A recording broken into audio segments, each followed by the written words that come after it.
Nah, sedangkan jarak kita 7 orang dengan si Aldo itu udah jauh, udah nggak kelihatan gitu. Kita teriak-teriak, Aldo! Akhirnya kita 4 orang naik untuk pergi ke puncak. Buat itu saya berhenti, semua berhenti, saya doa sendiri. Ya Allah, tolong selamatkanlah teman hamba ini, ya Allah. Tolong selamatkanlah kami semua ini, ya Allah. Saya berharap ini bukan pendakian terakhir saya.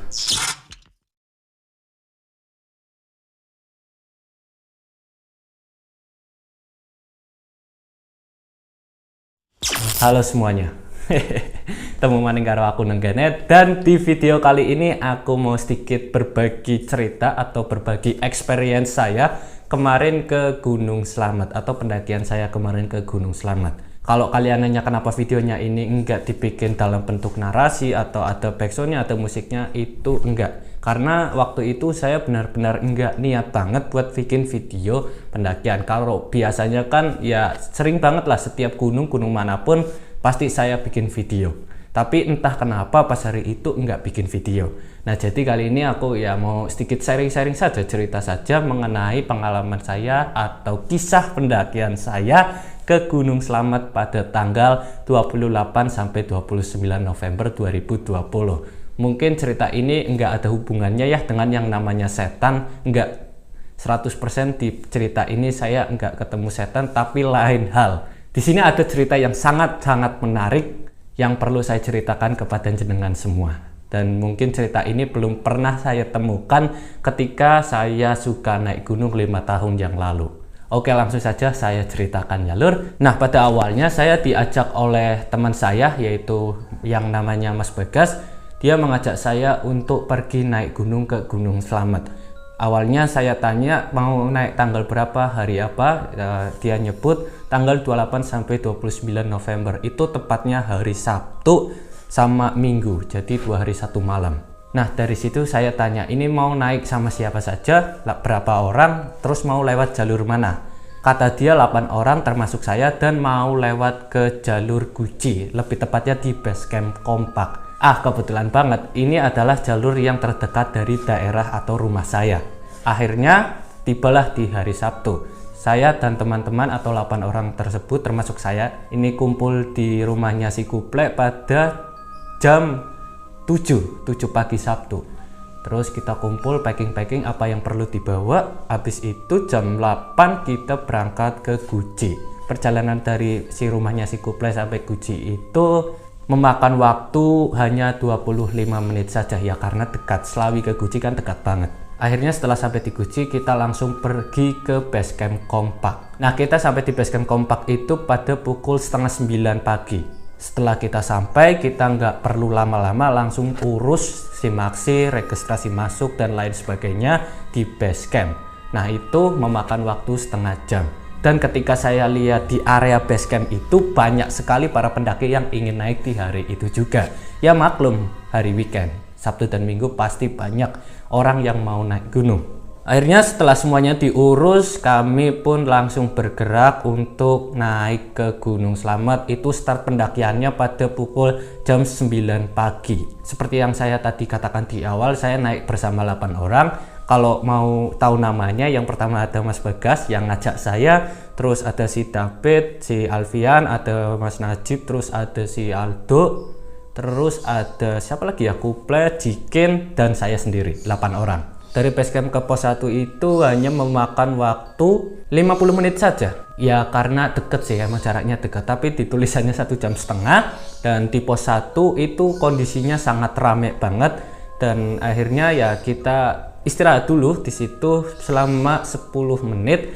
Dan selama kita istirahat itu kabut benar-benar datang setebal-tebalnya. Ya saya pikir ya maklum lah, karena saya naik di musim hujan, kalau lihat kabut kayak gini pun udah nggak heran banget. Kita istirahat di pos 1 selama 10 menit atau 15 menit. Akhirnya setelah istirahat kita langsung pergi ke pos 2. Nah, perjalanan dari pos 1 menuju pos 2 ini belum ada yang cerita yang menarik, tapi kalau untuk waktunya sih ini memakan waktu kalau nggak salah 1 jam kayaknya. Iya, karena kita semua tiba di pos 2 itu pada pukul setengah 12 siang. Nah, setelah kita sampai di pos 2, kita semua 8 orang langsung menggelar matras ya, istirahat buat makan siang. Karena apapun itu, mau di mana tempatnya, kalau udah waktunya makan siang, ya jangan lupa makan siang. Karena ya tubuh kita kan perlu tenaga. Dan pas kita lagi makan-makan, tiba-tiba hujan itu datang mendadak gitu. Nggak ada tanda-tanda gerimis atau itu langsung bers. Itu yang bikin kita semua kaget. 8 orang di situ langsung menghindar dari hujan lah, membuat flashlight ya. Kebetulan kita juga bawa flashlight, kita langsung dirikan flashlightnya, langsung barang-barangnya pindahin semua di bawah flashlight agar tidak terkena hujan, agar tidak basah ya, karena kalau barang-barang kita basah ya wis wassalam, balik lagi. Nah, pas kita neduh di flashlight itu banyak ya pendaki-pendaki lain yang ikut numpang di flashlight kita juga buat pakai jas hujan ya. Banyak sih waktu itu, ini ada videonya. Nah, saat di pos 2 itu hujan berjalan selama setengah jam. Jadi di situ kami nunggu hujan selama setengah jam, nggak juga berhenti. Akhirnya ya udahlah, kita akhirnya memutuskan untuk terobos aja lah anjing. Oh ya sorry kalau saya agak sedikit toksik. Emang bawaannya gini. Ya kita pakai jas hujan, terus jalanlah ke pos 3. Nah, di sini kita jalan atau trekking itu pada saat hujan gede, dan kontur trek dari pos 2 menuju pos 3 itu ya agak sedikit licin terus nanjak ya jelas. Nah, saat berjalan nih pas di tengah-tengah menuju pos 3 itu kan kami istirahat ya, kita istirahat. Nah, pas saya duduk di situ tiba-tiba ada suara, tapi suaranya itu seperti suara beduk ya, beduk yang buat di masjid itu buat penanda azan. Tapi itu suaranya keras banget gitu. Yang pasti kan di saat itu hujan. Ya kalau saya mengira sih, kalau di situ saya mengira itu bukan gledek, tapi itu seperti suara beduk. Jadi suaranya itu ada ritmenya gitu, ada iramanya. Suaranya gini, duk duk duk duk duk, gitu satu kali. Nah, pas suara itu muncul nih, pas istirahat, pas duduk, saya langsung tatap-tatapan sama 2 orang teman saya, yaitu Mas David sama si Jigen. Langsung nih, duh, cuk, anak apa cuk? Si David langsung menyatakan bahwa hal tersebut adalah suara gledek ya lur, atau suara petir lo itu. Nah, di situ saya bilang kalau suara bedek ini nggak ada iramanya, tapi ini suara seperti suara beduk gitu. Nah, dari situ ya sudahlah, nggak usah dipermasalahin, toh ya paling apa sih, sugesti lah, karena kan hujan terus rada sedikit capek. Akhirnya di situ nggak saya permasalahan, karena ya suara-suara gitu mah udah biasa, seperti hal-hal yang aneh. Kalau saya naik gunung pasti udah sering dengar yang kayak gitu, ya udah lewat aja. Nah, sampailah perjalanan kita di pos 3. Di pos 3 ini banyak sekali para pendaki yang gelar flysheet terus neduh. Di situ kita tanggung lah, sudah pakai jas hujan, ngapain kita neduh? Lebih baik kita istirahat duduk beberapa menit, kayaknya kisaran 3 menit atau berapa menit. Habis itu kita langsung gas ke pos 4, karena target kita itu rencana mau ngecamp di pos 5. Jadi ya alangkah lebih baiknya kalau sebelum maghrib sudah tiba di pos 5. Nah, kalau untuk masalah perjalanan dari pos 3 ke pos 4 itu nggak ada masalah apa-apa, seperti biasa saja pada normalnya. Perjalanan dari pos 3 menuju pos 4 itu kita masih hujan deras ya, dan estimasi waktunya itu kalau nggak salah kisaran 2 jam ada itu. Nah, tibalah di pos 4. Di pos 4 itu terlihat ada 2 tenda yang baru didirikan. Di situ kami istirahat, gelar flashlight dulu karena ya udah dingin, udah capek juga. Dan saya pikir perjalanan pos 4 menuju pos 5 itu ya paling 1 jam sampai lah. Nah, dari situ kita mempertimbangkan nih, saat ngopi-ngopi kita mempertimbangkan atau membicarakan tentang ini jadi nggak mau ngecamp di pos 5. Karena kalau kita pertimbangkan, satu, jalur menuju pos 5 itu terjal, curam, dan pastinya kalau di saat hujan-hujan kayak gini pasti sangat licin, karena ini adalah pendakian kedua kalinya saya lewat jalur Guci Kompak ini. Jadi ya otomatis sedikit tahulah trek atau kontur menuju pos 5. Setelah dipikir-pikir, iya juga ya. ya wis lah, kita stay di pos 4 saja, kita ngecamp di pos 4 saja, kita ndiriinnya di pos 4 saja. Nah, kami istirahat di pos 4 itu atau sampai di pos 4 itu pada jam 4 sore. Kita istirahat atau ya duduk di bawah flysheet itu selama 1 jam sampai jam 5. Ya, nggak kebayang kenapa nggak langsung bikin tenda ya, karena masih hujan. Kita nunggu hujannya itu agak reda, ternyata nggak reda-reda. Sampai banyak pendaki yang lewat nih neduh di bawah flysheet kita ya, karena di situ cuma kita yang gelar flysheet buat umum lah istilahnya. Akhirnya setelah kita duduk-duduk dan ngopi-ngopi bercanda tawa yang enggak ada faedahnya selama 1,5 jam, akhirnya kita langsung bangun tenda karena udah dingin juga.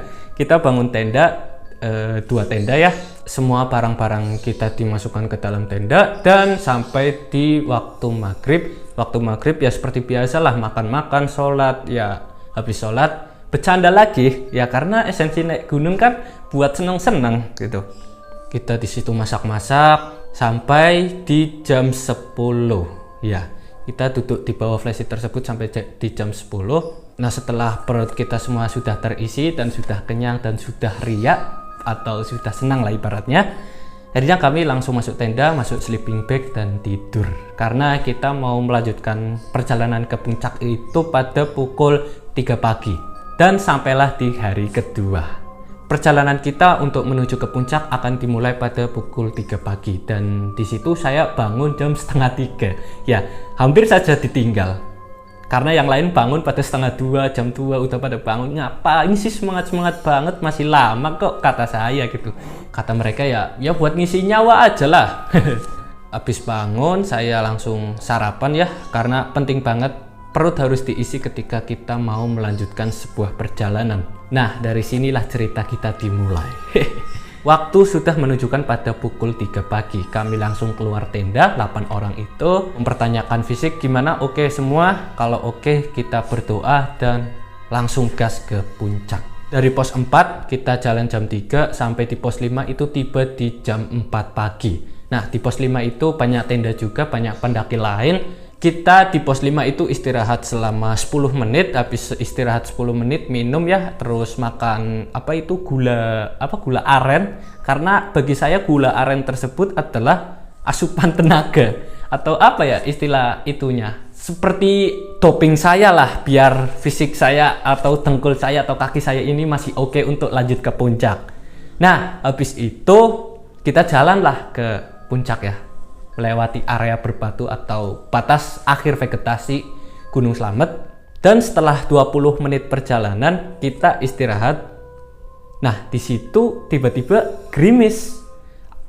Saya pikir awalnya ya ini adalah embun-embun kabut gitu, karena waktu itu kabut juga masih tebal. Gerimis. Kita istirahat di situ 10 menit sambil nunggu azan subuh, dan azan subuh udah lewat, 4:30 udah lewat 5 menit. Nah, setelah kita istirahat, akhirnya kita semua berjalan lagi nih selama 10 menit. Pas kita jalan 10 menit itu, tiba-tiba hujan datang besar banget.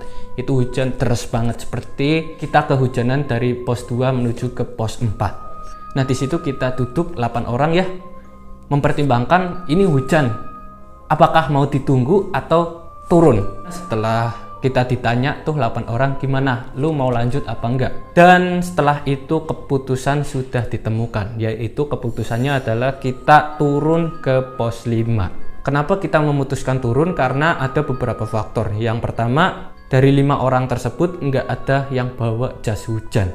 Dan yang satu orang teman saya yang namanya Mas Aldo ini, dia cuma pakai kolor, terus baju biasa seperti ini, terus cuma bawa sarung dan topi. Itu ya sakral banget, kalau hujan-hujan dilanjutin dia bisa kedinginan dong. Akhirnya kita turun lah. Pas turun nih di tengah perjalanan, tiba-tiba hujan reda gitu, dan pemandangan di sekitar situ udah bener-bener cerah banget gitu. Lautan awan itu sudah terlihat dan kabut udah hilang banget di situ. Ya, kok cepet banget gitu.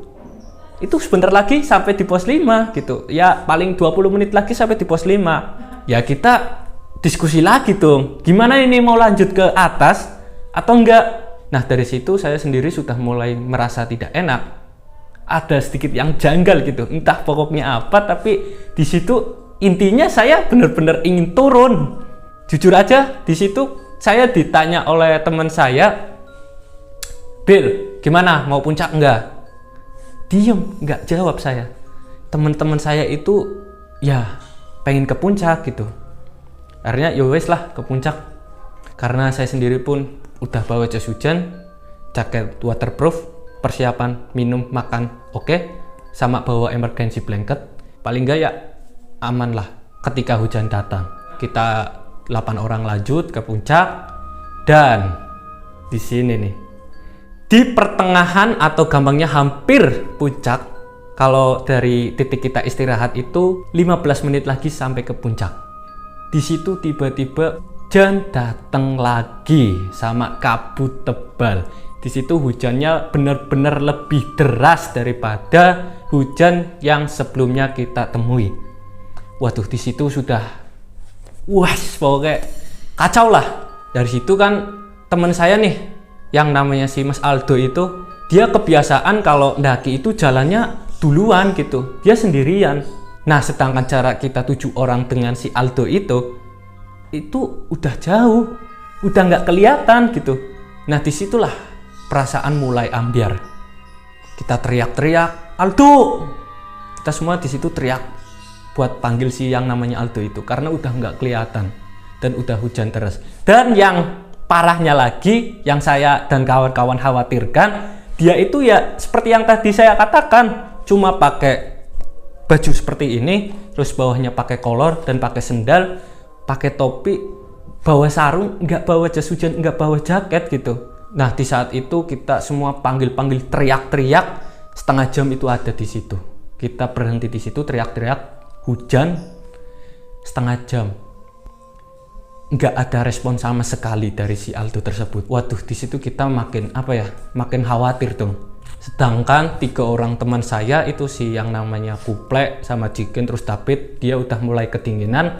Akhirnya kita suruh, kalian turun aja dulu, kita 4 orang nunggu di sini, stay di sini buat teriakin si Aldo buat turun lagi. Malah nggak ada respon. Hujan makin deras, kabut makin tebal. Akhirnya debat tuh 4 orang di situ. Gimana ini si Aldo, kasihan banget sumpah. Ya wis lah, yang bawa jas hujan lanjut. Maksudnya lanjut itu lanjut untuk naik cari si Aldo. Akhirnya kita 4 orang naik untuk pergi ke puncak buat cari si Aldo. Siapa tahu dia kan sudah sampai di puncak. Yang 4 orang naik itu saya, terus ada Mas Bagas, terus ada Mas Alfian sama Mas Najib. Itu kita naik hampir di puncaknya Gunung Slamet. Bayangin aja, 50 menit nggak ada respon dari si Aldo. Yang saya takutkan di situ adalah dia kena hipotermia, sedangkan di puncak itu nggak ada orang lain selain dia gitu. Waduh, itu kacau banget, karena saya tahu tim yang pertama berangkat untuk ke puncak itu tim saya gitu. Kenapa saya bisa mengatakan seperti ini? Karena satu, kita berangkat lebih pagi. Yang kedua, memang selama perjalanan summit atau perjalanan menuju ke puncak kita nggak ketemu orang. Dari atas pun nggak ada cahaya-cahaya senter. Kita jalan 10 menit, dipanggil-panggil masih nggak nyaut. Aduh, saya di situ semakin khawatir. Di situ saya berhenti, semua berhenti, saya doa sendiri.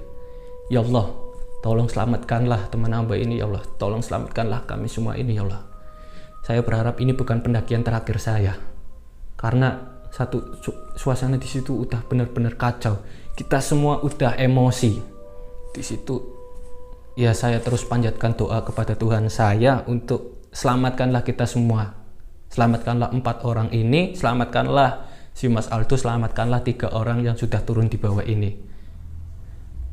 Akhirnya setelah saya diam di situ selama 5 menit, Tuhan mengabulkan doa saya.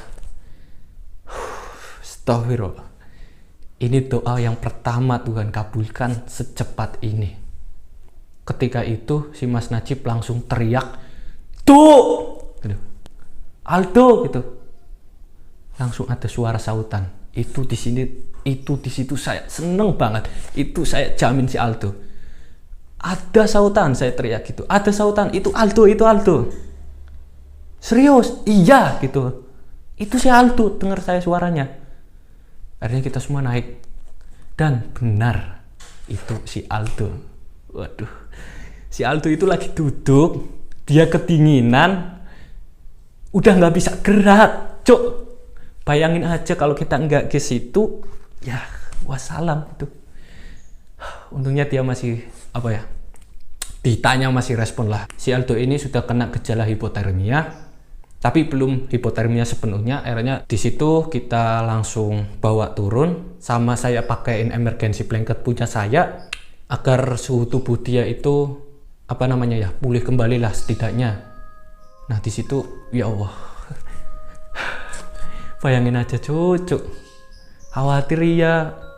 Ini kita buru-buru langsung turun tuh dari puncak. Bayangin aja kita naik hujan terus ke puncak. Itu gila banget sih. Itu benar-benar pengalaman tergila saya selama 5 tahun saya suka naik gunung. Itu pengalaman paling edan pokoknya wes lah. Nah setelah kita 5 orang itu kumpul ya, akhirnya kita langsung pergi buru-buru turun. Karena yang saya takutkan di situ adalah kabut semakin tebal, terus angin kencang, hujan deras. Itu udah nggak logis lagi. Karena di situ saya ingat kata-kata seseorang bahwa jalan turun lebih berbahaya dibanding jalan naik. Di situ kita turun pelan-pelan, cari tanda, jangan sampai di situ kita tersesat ya. Cari tanda ya seperti jejak atau petunjuk arah kan di situ ada. Nah, turun tuh selama 1 jam dari puncak.